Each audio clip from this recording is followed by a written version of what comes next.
করতলব খান মসজিদ বাংলাদেশের অন্য যে কোনো মসজিদ থেকে স্থাপত্য রীতির কারণেই আলাদা ঐতিহাসিক করতলব খান মসজিদ। আমাদের দেশে এমন মসজিদ আর একটিও নেই। পুরানো ঢাকার ব্যস্ততম অঞ্চল বেগম বাজারের মোড়ে ৩০০ বছরের বেশি সময় ধরে দাঁড়িয়ে আছে এই করতলব খান মসজিদ।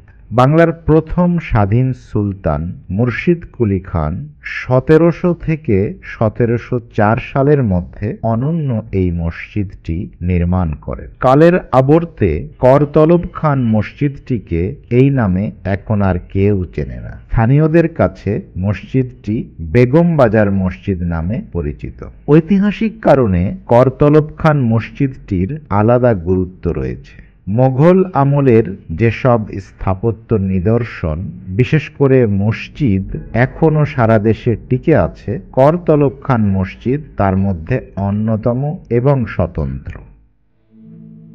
শায়েস্তা খান আমলের পর যে স্থাপত্য শিল্পের অগ্রগতি ঘটে তার ব্যাপক প্রকাশ ঘটে এই মসজিদের নির্মাণ কৌশলে। করতলব খান মসজিদটির ৩টি বিশেষ বৈশিষ্ট্য পরিলক্ষিত হয়। প্রথমটি হলো এই মসজিদে গম্বুজ ৫টি। মোঘল আমলের মসজিদগুলোতে ৩টি গম্বুজ থাকত।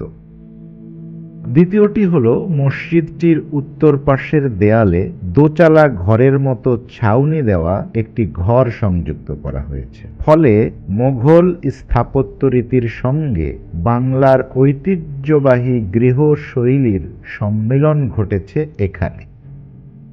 তৃতীয় বৈশিষ্ট্য হল মসজিদের নিচের পূর্ব পাশে সিঁড়ি সম্বলিত একটি কুয়া তৈরি করা হয়েছে।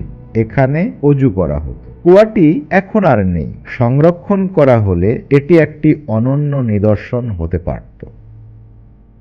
এই ৩ বৈশিষ্ট্যের মসজিদ বাংলাদেশে আর দ্বিতীয়টি নেই।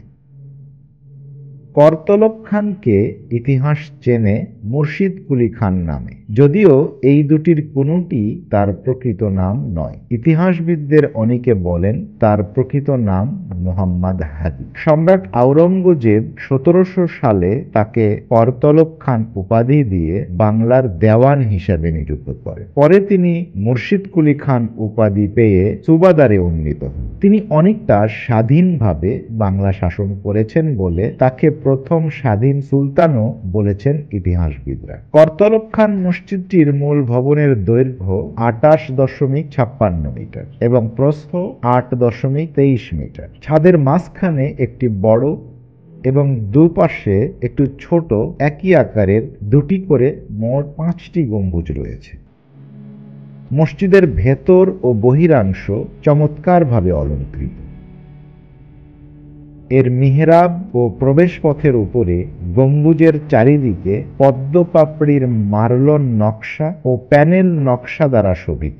কেন্দ্রীয় প্রবেশপথটি অর্ধ গম্বুজ ভল্টের মাধ্যমে নির্মিত ও স্টাকো পদ্ধতিতে মুকারনাশ নকশা দ্বারা সজ্জিত। পুরনো মসজিদের ভেতরে ৪ কাতার ও বারান্দায় ৪ কাতার। প্রতি কাতারে ৭০ জন করে প্রায় ৫৬০ জন মুসল্লির নামাজের ব্যবস্থা আছে।